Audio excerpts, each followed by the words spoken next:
Hello everyone, welcome to online classes. So as you all know, जैसा कि आप सब जानते हैं, हम पढ़ रहे हैं हमारी क्लास 8 का भूगोल का चैप्टर नंबर 5, जिसमें हम बात कर रहे थे किसके बारे में, उद्योगों के बारे में। और उद्योगों में हमने कई सारी बातें जो है कर ली थी, और आज हम उसी का पार्ट 4 देखने वाले हैं। तो हमने चैप्टर तो कंप्लीट कर लिया, चैप्टर नंबर 5 उद्योग के बारे में, सारे उद्योगों का वर्गीकरण वगैरह और सब हम देख चुके। अब हम देखेंगे हमारे कुछ प्रश्न उत्तर यानी अभ्यास कार्य। तो इन प्रश्न उत्तर में कुछ क्वेश्चन आंसर्स तो मैं आपको जो है होमवर्क में दूंगा और कुछ यहीं पे कराई जाएंगी। सो आपको जो उसके लिए भी तैयार रहना होगा कि आपको होमवर्क भी दिया जा सकता है, वरना क्वेश्चन आंसर्स तो हम कुछ करेंगे ही। तो चलिए शुरू करते हैं हमारे क्वेश्चन आंसर सेशन को। वन बाय वन हम इन्हें क्वेश्चंस को देखेंगे। फर्स्ट क्वेश्चन देखिए, आपको यहाँ पे क्या करना है, सही विकल्प पर सही का चिन्ह लगाना है। चलिए लगाते हैं। तो बताइए, उद्योगों का वर्गीकरण निम्न के आधार पर किया जाता है। किसके आधार पर किया जा सकता है बताइए? कच्चे माल के आधार पर, आकार के आधार पर, या फिर दोनों के आधार पर? बताइए, उद्योगों का वर्गीकरण किस आधार पर कर सकते हैं? तो अगर हम देखें तो आकार तो बिल्कुल है, ये आप सब जानते हैं। क्या कच्चा माल है? तो मैंने आपको बताया था, उद्योग का वर्गीकरण हमने शुरुआत में ही देखा था किस तरह से होता है, वही हम यहाँ पे देख रहे हैं। तो उद्योगों के वर्गीकरण में मैंने आपको बताया था कि उद्योग का वर्गीकरण जो है कई तरह से होता है। कच्चे माल, कृषि आधारित उद्योग, ये देखिए कच्चे माल आकार स्वामित्व के आधार पर होता है। तो कच्चा माल भी और आकार भी और स्वामित्व भी, इनके आधार पर जो है इनका वर्गीकरण होता है। और उसमें क्या दिया हुआ था, कच्चा माल और आकार। तो आपका आंसर क्या होगा? ना तो अ होगा, ना ही, ना तो एक होगा, ना दो होगा, आपका आंसर होगा 3, दोनों। ठीक है, अब आ जाइए क्वेश्चन नंबर 2 पे। सब पढ़िए क्वेश्चन नंबर 2 को, क्या बात कर रहा है। कृषि आधारित उद्योग का उदाहरण बताइए। आपको क्या बताना है कि कृषि आधारित उद्योग कौन सा है। तो वनस्पति तेल कृषि आधारित उद्योग है, बताइए। भवन निर्माण कृषि आधारित उद्योग है, या मत्स्य तेल? मत्स्य तेल कृषि आधारित उद्योग है, हम नहीं कह सकते। भवन निर्माण कृषि आधारित उद्योग है, नहीं कह सकते। मगर वनस्पति तेल कृषि आधारित उद्योग है, ये जरूर कह सकते हैं। तो ये आपका आंसर हो गया। ठीक है, मत्स्य पालन भी एक तरह से कृषि में आ जाता है, मगर वो अलग तरह की कृषि होती है। मैंने आपको बताया था, उसका एक अलग से नाम है। अब आ जाइए क्वेश्चन नंबर 3 पे। कुटीर उद्योग का उदाहरण बताइए। बताइए, कुटीर उद्योग कौन सा है? मैंने आपको बताया था कुटीर उद्योग के बारे में जब हम वर्गीकरण देख रहे थे। तो ये आपका होमवर्क होगा, मैंने आपको बता रखा है। अब आ जाइए क्वेश्चन नंबर 4 पे, क्या बात कर रहा है, औद्योगिक तंत्र में क्या क्या शामिल है। मैंने आपको औद्योगिक तंत्र के बारे में बताया था, वही यहां पर बताया गया कि निवेश, प्रक्रम, ये दोनों चीजें औद्योगिक तंत्र में होती है। हाँ होती है, तो क्या दोनों होगा? चलिए देखते हैं। तो मैंने आपको बताया था औद्योगिक तंत्र के बारे में, वही यहां पर जो है आपसे पूछा गया है। तो औद्योगिक तंत्र में मैंने आपको बताया था कि निवेश, प्रक्रम और निर्गत शामिल है। ठीक है, तो उसमें निवेश भी है, प्रक्रम भी है, तो आपका आंसर क्या होगा? निवेश और प्रक्रम दोनों हो जाएगा, आपका आंसर होगा दोनों। तो तीसरा आपका आंसर होगा। अब आ जाइए प्रश्न नंबर 5 पे। प्रश्न नंबर 5 क्या बात करता है, सब पढ़िए। निम्नलिखित में से नया उभरता उद्योग कौन सा है? ऐसा नहीं जो पुराना है, नया कौन सा है?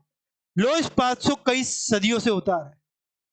सूचना प्रौद्योगिकी आज के समय है, पहले पता नहीं था या नहीं था। वस्त्र उद्योग तो था पहले, और लो इस्पात भी था। तो सूचना प्रौद्योगिकी नया है, तो आपका आंसर क्या होगा? नया उभरता उद्योग सूचना प्रौद्योगिकी, जिसे हम इंग्लिश में क्या कहते हैं, अंग्रेजी में आईटी इंडस्ट्री। कौन सी industry? IT industry, information technology. अब आ जाइए क्वेश्चन नंबर ख पे। ख क्या बात कर रहा है, सब पढ़िए। रिक्त स्थानों की पूर्ति करनी है हमें। चलिए रिक्त स्थानों की पूर्ति करते हैं। पहला प्रश्न सब पढ़िए, क्या बात कर रहा है। कच्चे माल को झोंका भट्टी में रखा जाता है, जहां वह, बताइए क्या बनता है। मैंने आपको बताया था क्या बनता है, तो ये आपका होमवर्क होगा। कच्चे माल का जब हमने देखा था ना उद्योग का वर्गीकरण, तो हमने ये देखा भी था। सार्वजनिक क्षेत्र के उद्योगों का स्वामित्व और संचालन द्वारा होता है। किसके द्वारा होता है, ये आपको बताना है। सार्वजनिक जो क्षेत्र है उनके उद्योगों का जो स्वामित्व है और जो संचालन है, वो जहां तक है सरकार द्वारा ही होता है। फिर भी आप देख लीजिएगा। तो ये भी आपका होमवर्क हो गया। अब आ जाइए क्वेश्चन नंबर 3 से प्राय नगरों और शहरों का विकास एवं वृद्धि होती है। किससे प्राय नगरों और शहरों का विकास होता है और उनकी वृद्धि होती है, ये आपको बताना है। बहुत सारे कारण हैं जिनसे जो है नगरों और शहरों का विकास होता है और वृद्धि भी होती है। उससे क्या है, भवन निर्माण आप सबको बताया था मैंने, उसी में आपका आंसर आएगा। तो ये आपका होमवर्क हो गया। अब आ जाइए क्वेश्चन नंबर 4 इस्पात मतलब स्टील की बात हो रही है, प्राय आधुनिक उद्योग का क्या कहलाता है। मैंने आपको बताया था इस्पात के बारे में, वो आधुनिक उद्योग में आता है और वो क्या कहलाता है ये भी मैंने आपको बताया था। यहाँ पे देखिए हमने इस्पात के बारे में बात करी थी, किस तरह से जो है इस्पात बनता है, क्या क्या होता है, लोहा और इस्पात उद्योग। यहाँ पे देखिए हमें यही बताना है, कई चरण शामिल है, ये सब हम देख चुके हैं। इसमें जो है कई सारी चीजें जो है आपको क्या होगी देखने को मिलेगी, इस्पात कड़ा होता है वगैरह होता है। आपको जो यहाँ पे क्या बताना है, आपको बताना है इस्पात प्राय आधुनिक उद्योग का क्या कहलाता है। चलिए आधुनिक तो है ये तो हम मान रहे हैं, मगर इसमें जो है प्रक्रम कई सदियों से चलते आ रहे हैं। तो आधुनिक उद्योग की बात करें तो क्या कहलाएगा, चलिए देखते हैं। यहाँ पे नहीं है, यहाँ पे देखिए आधुनिक उद्योगों का मेरुदंड कहलाता है। क्या कहलाता है, मेरुदंड। तो ये आपका आंसर हो जाएगा मेरुदंड। ठीक है, मैंने आपको बताया था ये आपका क्या होगा, मेरुदंड। अब आ जाइए प्रश्न नंबर 5 साक्षी को कई कारणों से स्थापित करने के लिए चुना गया। साक्षी, साक्षी क्या है, ये जमशेदपुर का ही एक नाम है। को कई कारणों से क्या स्थापित करने के लिए चुना गया, भाई मिल वगैरह फैक्ट्री वगैरह जो भी लगी वहां पे, इसलिए उसको चुना गया। मैंने आपको बताया था साक्षी के बारे में, साक्षी जो है जमशेदपुर को ही कहते हैं, ये भी मैंने बता चुका हूं आपको। जमशेदपुर में आपको आंसर मिल जाएगा। यहाँ पे देखिए साक्षी को क्यों चुना गया था भाई, यहाँ पे देखिए साक्षी को हम यहाँ पे देखते हैं, बाद में साक्षी का नाम बदलकर अलग कर दिया गया था। तो यहाँ पे झारखंड में स्वर्ण रेखा और खरकई नदियों के संगम के समीप साक्षी में ये सब हुआ था, सर्वाधिक सुविधाजनक स्थान पर है। क्यों है ये, बाद में साक्षी का नाम बदल, भौगोलिक रूप से जो जमशेदपुर है वो देश में लोहा इस्पात केंद्र के रूप में सर्वाधिक सार्वजनिक है। साक्षी को कई कारणों से इस्पात संयंत्र स्थापित करने के लिए चुना गया। इसके लिए स्टील प्लांट बनाने के लिए, इस्पात संयंत्र स्थापित करने के लिए चुना गया। तो आपका आंसर क्या होगा, इस्पात संयंत्र, इस्पात संयंत्र। अब आ जाइए प्रश्न नंबर 6 क्या बात कर रहा है, सब पढ़िए। प्रश्न नंबर 6 कह रहा है मैं टिस्को की स्थापना के बाद कई नए औद्योगिक संयंत्र स्थापित किए गए। किसके द्वारा और कैसे, तो टिस्को की स्थापना जब हुई, टिस्को क्या है, वही टाटा स्टील प्लांट, उसके बारे में बात हो रही है, जिसे हम शॉर्ट फॉर्म में टिस्को कह देते हैं, की स्थापना के बाद कई अन्य औद्योगिक संयंत्र स्थापित किए गए। कहां पर, जमशेदपुर में, बिल्कुल। अगर जमशेदपुर में है या साक्षी में है, दोनों ही एक है। देखते हैं क्या लिखा हुआ है यहाँ पे, जमशेदपुर में है या साक्षी में, दोनों में से एक होगा, दोनों ही एक ही है। तो यहाँ पे देखिए आपको मिल जाएगा इसका आंसर जमशेदपुर वाले में। तो किस तरह से जो है यहाँ पर चीजें आपको मिलेगी, देखिए भौगोलिक रूप से जमशेदपुर लोहा में देश में लोहा इस्पात केंद्र के रूप में सर्वाधिक सुविधाजनक स्थान पर है, ये हमने यहाँ पर जो है बता दिया था। तो यही आपका क्या होगा, आंसर होगा। तो ये सारी चीजें जो है हम यहाँ पर देख रहे हैं कि किस तरह से होगी, तो यही आपका आंसर हो जाएगा जो यहाँ पे पूछा गया है। टिस्को की स्थापना के बाद कई अन्य औद्योगिक संयंत्र स्थापित हुए। यहाँ पे देखिए मैं आपको बताता हूँ, ये देखिए जमशेदपुर में टिस्को की स्थापना के बाद कई औद्योगिक संयंत्र जो स्थापित किए गए। तो क्या होगा, जमशेदपुर में टिस्को की स्थापना के बाद बहुत सारी चीजें होने लगी। तो आपका आंसर क्या होगा, आपका आंसर होगा जमशेदपुर, जमशेदपुर। तो जमशेदपुर में ये सारी चीजें होने लगी। अब आ जाइए प्रश्न नंबर ग पे, इसमें क्या बात कर रहे हैं, सही मिलान कीजिए।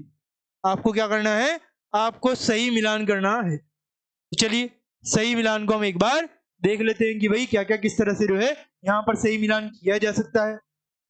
तो देखा जाए तो कॉलम अ को हम यहाँ पर कॉलम ब से मिलाएंगे। किस तरह से मिलाते हैं चलिए देखते हैं। तो यहाँ पर क्या दिया हुआ है, यहाँ पर दिया हुआ है डेयरी उत्पाद, और यहाँ पर क्या है खनिज उद्योग, समुद्र आधारित उद्योग, कुटीर उद्योग, कृषि उद्योग, वन आधारित उद्योग। अब डेयरी है भाई, डेयरी उद्योग कौन सा होगा, मैंने बताया था ये भी कृषि आधारित उद्योग में आता है। अब आ जाइए लोहा। लोहा आप जानते हैं क्या है, एक खनिज उद्योग है, तो ये आपका खनिज उद्योग हो गया। फर्नीचर क्या है, फर्नीचर वन पे आधारित है, वन में ही आपको लकड़ी मिलेगी, तो वन पे ही आधारित होगा ये। फिर आ जाता है मत्स्य तेल, मछली का तेल, वो क्या होगा कुटीर उद्योग या समुद्र आधारित उद्योग। सीधी बात है, मछली तो समुद्र में मिलेगी, तो ये समुद्र आधारित उद्योग होगा। अब मिट्टी के बर्तन है, वो कुटीर उद्योग करेंगे, बढ़िया मजबूत उद्योग जो है ये आपको देखने को मिलेगा। इस तरह से आपका प्रश्न नंबर घ भी हो गया। अब आ जाइए आपके प्रश्न नंबर घ पे। प्रश्न नंबर घ क्या बात कर रहा है, सब पढ़िए। सही के आगे सही और गलत के आगे गलत का चिन्ह आपको जो है लगाना है। पहला प्रश्न क्या बात कर रहा है, चलिए देखते हैं। आकार के आधार पर उद्योगों को 3 भागों में बांटा जा सकता है। किसके आधार पर, आकार के आधार पर उद्योगों को किसमें बांटा जा सकता है भाई, 3 भागों में बांटा जा सकता है। उद्योगों के आधार पर जो है इस तरह से हम कह सकते हैं कि आकार के आधार पर उद्योगों को 3 भागों में बांटा जा सकता है, कह सकते हैं। तो मैंने आपको बताया था आकार के आधार पर जो है वर्गीय उद्योगों के वर्गीकरण में, तो कई सारी चीजें जो है आपको यहाँ पर देखने को मिलेगी। तो इस तरह की चीजें आपको यहाँ पर देखने को मिलेगी। तो कई सारी चीजें जो है हम यहाँ पर देख सकते हैं कि यहाँ पर हो रही है, तो यही जो है आपका क्या होगा, आंसर होगा, जो हम यहाँ पर जो है देखते रहेंगे। यहाँ पे देखिए किस तरह से जो है चीजें हो रही है। तो हमने देखा है कि आकार के आधार पर उद्योग को जो है हम कितने भागों में बांट सकते हैं, तो देखा जाए तो हम इन्हें आकार के आधार पर कई सारे भागों में वर्गीकृत कर सकते हैं। तो आकार के आधार पर इन्हें जो है 3 भागों में बांटा जा सकता है या नहीं। यहाँ पे देखिए खनिज उद्योग आधारित, समुद्र आधारित, आकार ये रहा। तो आकार के आधार पर कितने में, देखिए आकार के आधार पर उद्योग को 2 भागों में विभाजित कर सकते हैं, लघु और दीर्घ। तो आपका क्या होगा आंसर, गलत हो जाएगा। 3 भागों में नहीं 2 भागों में बांटने की बात यहाँ पे करी गई है, ठीक है। तो ये आपका क्या होगा, गलत आंसर होगा। अब आ जाइए प्रश्न नंबर 2 पे।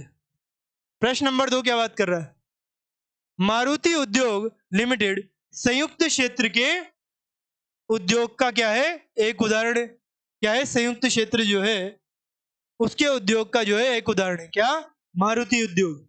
ये आपको पता होना चाहिए कि जो मारुति उद्योग है वो संयुक्त क्षेत्र, बिल्कुल। तो ये आपका जो है एकदम सही है। अब आ जाइए प्रश्न नंबर 3 पर। प्रश्न नंबर 3 क्या बात करता है, औद्योगिक तंत्र में निवेश, प्रक्रम और निर्गत शामिल है। ये बिल्कुल सत्य है, मैंने आपको बताया था, तो ये आपका एकदम सही होगा। अब आ जाइए प्रश्न नंबर 4 पे। प्रश्न नंबर 4 जो है किस तरह से जो है बात कर रहा है, तो किस तरह से जो है बात कर रहा है ये हम यहाँ पर देख सकते हैं कि किस तरह से जो है यहाँ पर चीजें हो रही है। तो भारत में कोई औद्योगिक प्रदेश जो है नहीं है, यहाँ पर लिखा हुआ है। तो क्या सही बात है ये, बताइए। बिल्कुल नहीं, भारत में कई सारे औद्योगिक प्रदेश है, तो ये बिल्कुल गलत स्टेटमेंट है जो यहाँ पर दी गई है।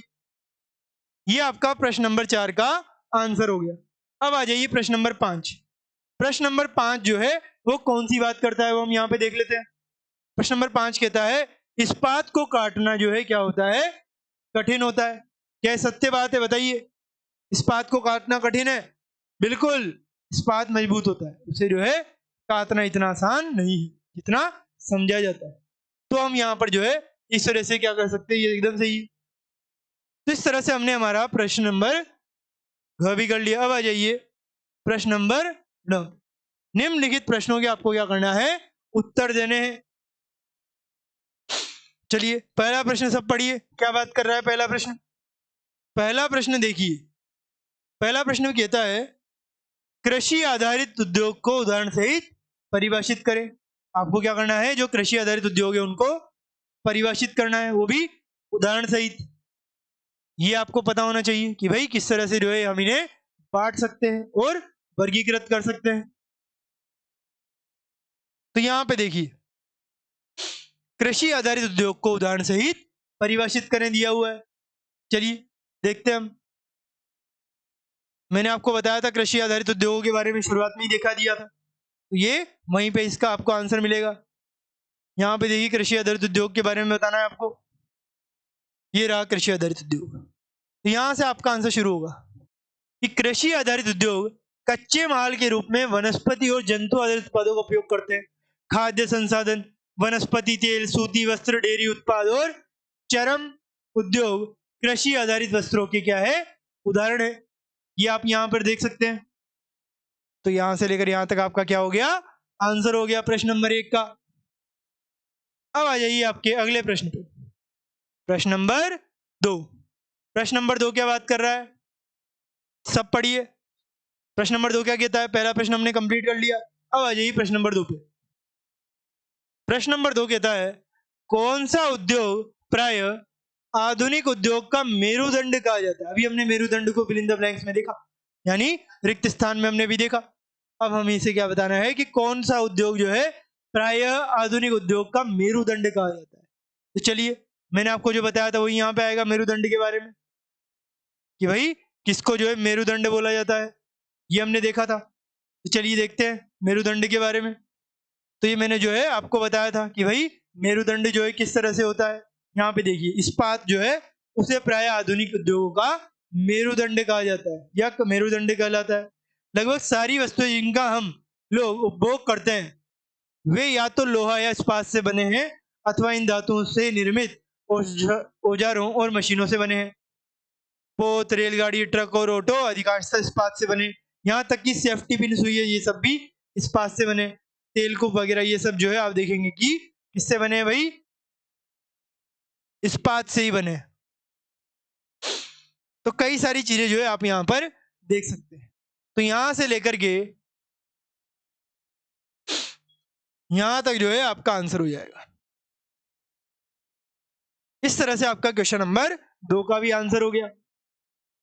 अब आ जाइए आपके क्वेश्चन नंबर 3 पे, सब पढ़िए। क्वेश्चन नंबर 3 को क्या बात कर रहा है भाई, क्वेश्चन नंबर 3 कहता है, प्रगलन किसे कहते हैं। आपको क्या बताना है कि भाई जो प्रगलन होता है वो आखिर कहते किसको है।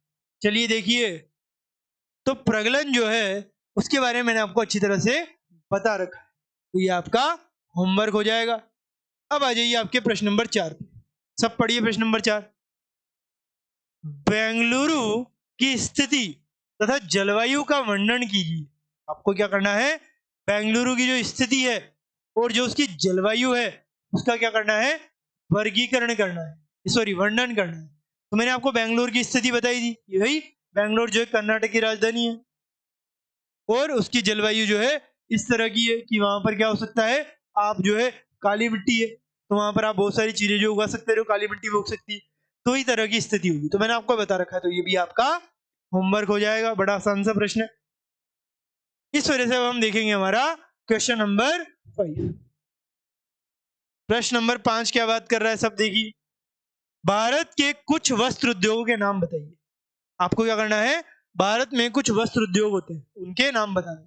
तो मैंने आपको बताया था भारत के वस्त्र उद्योग के नाम, यहाँ पे देखिए, यहाँ पे मिलेगा आपको भारत के वस्त्र उद्योग के नाम बताने।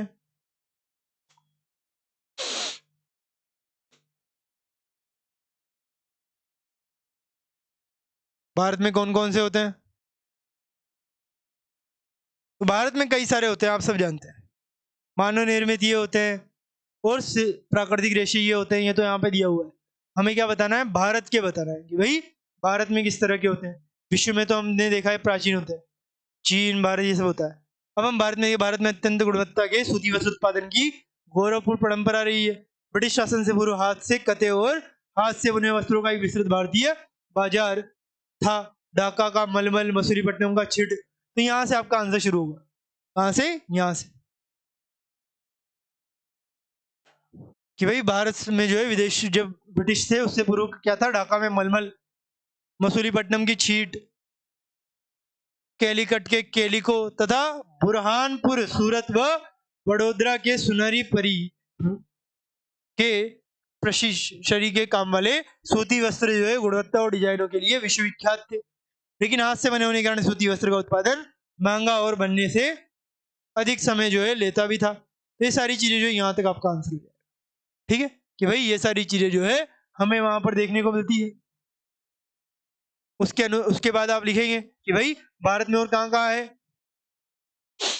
तो यहाँ पे आपका शुरू होगा आंसर। पहले आप वहां से यहाँ तक लिख लीजिए, फिर उसके बाद आएगा क्या, ये नहीं आएगा, उसके बाद ये आएगा कि कोयम्बटूर, यहाँ से फिर आपका आंसर शुरू होगा। पहले यहाँ से यहाँ तक, फिर उसके बाद कोयम्बटूर, कानपुर, चेन्नई, अहमदाबाद, मुंबई, कोलकाता, लुधियाना, पुडुचेरी, पानीपत और अन्य महत्वपूर्ण केंद्र। कुछ केंद्र तो यहाँ बता दिए मैंने आपको, कुछ केंद्र जो है यहाँ पर, तो सारे केंद्र जो है आपको लिखने पड़ेंगे। ठीक है, तो सारे केंद्र जो है आप बता दीजिए। इस तरह से जो है ये आपका आंसर हो गया। अब आ जाइए आपके अगले प्रश्न पर, प्रश्न नंबर 6। प्रश्न नंबर 6 क्या बात कर रहा है, यहाँ पे देखिए। तो प्रश्न नंबर 6 क्या बात करता है कि औद्योगिक तंत्र के भागों का वर्णन करिए। क्या करना है आपको, जो औद्योगिक तंत्र है उनके भागों का वर्णन करना है। वर्णन की करिए भाई, बताइए औद्योगिक तंत्र के कौन कौन से भाग होते हैं और उनका जो है हम किस तरह से वर्णन कर सकते हैं। तो मैंने आपको बताए थे औद्योगिक तंत्र के भाग के बारे में, वही यहाँ पे आएगा। चलिए देखते हैं। यहाँ पे देखिए, ये रहा आपका औद्योगिक तंत्र। तो औद्योगिक प्रदेश, औद्योगिक तंत्र यहाँ पे, ये देखिए। तो यहाँ से आपका आंसर शुरू होगा कि भाई औद्योगिक तंत्र में निवेश, प्रक्रम, निर्गत जो है, ये 3 चीजें शामिल है। निवेश में अगर आप चले हैं तो निवेश में क्या क्या हो सकता है भाई, कच्चे माल, श्रम, भूमि की लागत, जल की उपलब्धता, परिवहन, विद्युत और अन्य अवसंरचनाएं जो है शामिल है। ये हो गया निवेश की बात। फिर हम देखेंगे प्रक्रम को। प्रक्रम में क्या आएगा, कई तरह के क्रियाकलाप शामिल है जो कच्चे का माल को परिष्कृत माल में परिवर्तित करते हैं। ये हो गया प्रक्रम का। और फिर निर्गत का आएगा कि भाई ये अंतिम उत्पाद जो बनता है और इससे अर्जित जो आय है उसके बारे में बात करता है। तो ये जो 3 प्रक्रम है यहाँ पे हुए। अब सूती वस्त्र उद्योग के संदर्भ में कपास, मानव श्रम, ये सब हमारे लिए जरूरी नहीं है। तो यहां से लेकर के यहां तक आपका क्या होगा, आंसर हो जाएगा। ठीक है, तो ये हो गया आपका क्वेश्चन नंबर 6 का आंसर। ठीक है, चलिए ये हो गया हमारे क्वेश्चन नंबर 6 का आंसर। अब आ जाइए क्रियाकलाप। तो हमने हमारे चैप्टर के सारे क्वेश्चन तो कर लिए, अब यहाँ पे क्रियाकलाप भी दिया हुआ है। ये जो क्रियाकलाप यहाँ दिया हुआ है इससे क्या होगा, आपको थोड़ा सा जानने में बड़ी आसानी होगी। जैसे कि देखिए, पहला प्रश्न दिया गया है चंपारण आंदोलन, हिस्ट्री के बारे में कि भाई चंपारण आंदोलन जो हमारा इतिहास हमने देखा था उसमें चंपारण आंदोलन के बारे में और उसमें महात्मा गांधी की भूमिका के बारे में और जानकारी इकट्ठा करें। आप देखें चंपारण सत्याग्रह हुआ था, इसमें महात्मा गांधी जी का बहुत बड़ा रोल था। तो उनके बारे में जो है आप चाहें तो और जानकारी इकट्ठा कर सकते हैं कि भाई महात्मा गांधी ने कैसे किया था और चंपारण सत्याग्रह एक फेलियर था या फिर एक सक्सेसफुल आंदोलन था। ये भी आप यहाँ पर देख सकते हैं कि भाई सफल था या विफल था। ये दोनों चीजें जो है आपको बतानी होगी और महात्मा गांधी की जो जीवनी है उनके बारे में यहाँ पे बताना होगा। इस तरह से जो है आप ये चाहें तो कर सकते हैं।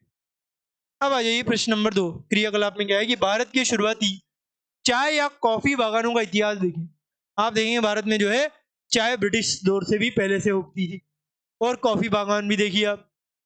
ध्यान दें कि इन बागानों में काम करने वाले मजदूरों और नील के बागानों में काम करने वाले मजदूरों के जीवन में क्या समानता या फर्क है।